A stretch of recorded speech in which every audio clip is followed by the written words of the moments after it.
দেশি গার্ল প্রিয়াঙ্কা চোপড়ার ভাই সিদ্ধার্থ চোপড়া খুব শীঘ্রই সাউথ অ্যাক্ট্রেস নীলম উপাধ্যায়ের সঙ্গে সাত পাকে বাঁধা পড়তে চলেছেন।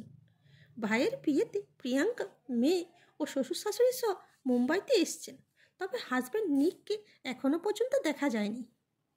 আর ইতিমধ্যেই বিয়ের অনুষ্ঠান শুরু হয়ে গেছে। হবু বউ নীলমের মেহেন্দি, গায়ে হলুদ একে একে সব হয়ে গেছে। প্রিয়াঙ্কা শ্বশুর শাশুড়ির সঙ্গে ক্যামেরার সামনে পোজ দেন। প্রিয়াঙ্কা এই সময় স্টোনের কাজ করা হোয়াইট গাউনে দেখা যায়। খোলা চুলে প্রিয়াঙ্কা গলায় ভারী নেকলেস ক্যারি করে। এই লুকে প্রিয়াঙ্কাকে খুবই কিউট দেখাচ্ছিল।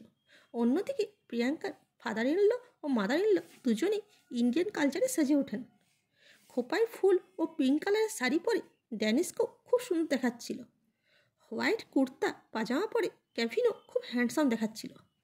এরকমই ভিডিও পেতে চ্যানেলটিকে লাইক, শেয়ার ও সাবস্ক্রাইব করুন। আর ফেসবুক, ইনস্টা থেকে দেখে থাকলে ফলো করুন। Thanks for watching.